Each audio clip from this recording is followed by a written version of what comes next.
Yo, what's up everyone? Today we're diving into some major political drama.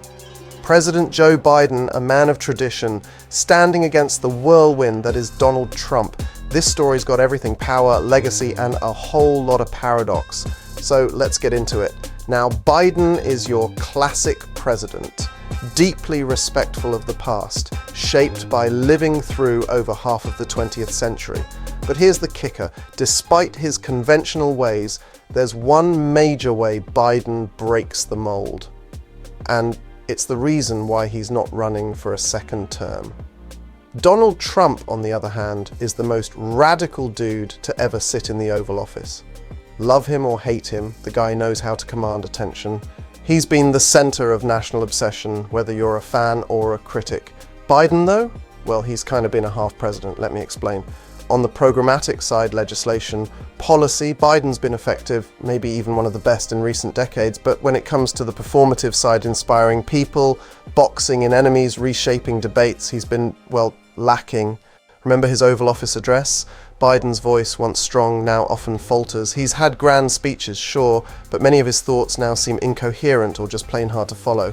It's tragic because Biden always wanted to be known as an exciting speaker, someone skilled in the theatre of politics. He admired the Kennedys and aspired to their example, but now, at 81, his faltering voice is seen as a major limitation. Now, some people say it's age, others think it's just his style. Either way, his inability to retain power through persuasive speech has been a decisive factor in his presidency. Even in his recent speech, where Biden announced he's stepping back from the race to unify his party and save democracy from Trump, his delivery was shaky. He started off stiff and halting, clearly struggling to find his rhythm. There were noticeable pauses, moments where he had to restart sentences and words that lacked his usual crisp enunciation. But as the speech progressed, Biden warmed up. His delivery grew more forceful and impassioned, reaching a stronger finish. However, this speech was a stark reminder of Biden's diminished capacity to wage a national argument. A president who could effectively frame debates wouldn't be facing such a potent threat from a politician he already beat.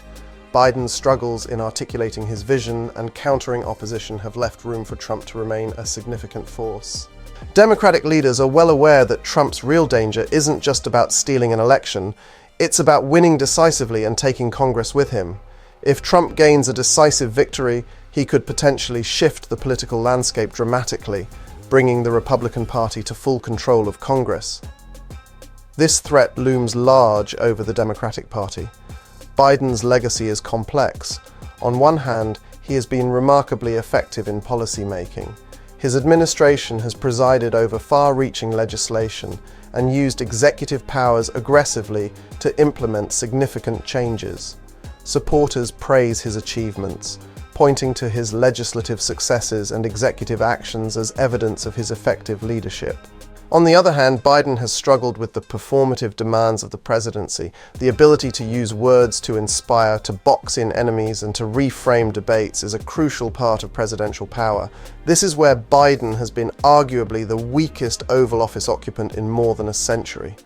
His inability to engage and energize the nation through his speeches and public appearances has been a decisive limitation.